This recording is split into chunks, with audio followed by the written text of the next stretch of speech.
यो चाहिँ हाम्रो लङ्गुर खोलाको अमरबहादुर मामा हो।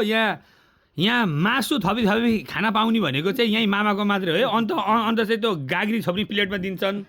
यहाँ चाहिँ यत्रो मासु प्लेट भरिदिएर यहाँ दिएर यी माछा पनि रैला भाग छ। मामाहरू आफू नखाएर हामीलाई यत्रो माछा हालिदिनु भएको छ।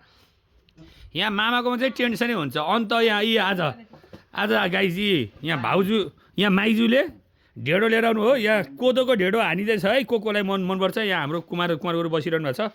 कोदोको ढेँडो माछा यहाँ रैला भइरहेछ आज हाम्रो दामी हानिन्छ आज। ल ए फेरि नै आयो के हो यो बोइलर अर्को चाहिँ? ए आम्मा हो आइटमै आइटम आयो त। अघि बँदेलको मासु खाइयो।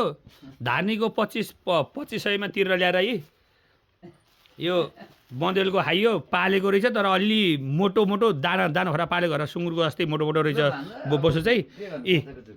ल गाइस यहाँ आयो ल। माछाको झोल चाहिँ हाल्नु न दाइ। ढेँडो केमा चोक्ने त फेरि? झोल चाहिँ हाल्नु न। झोल चाहिँ हाल्ने चोक्टा चाहिँ लानु रे। माछा नि एक बिस खानु न।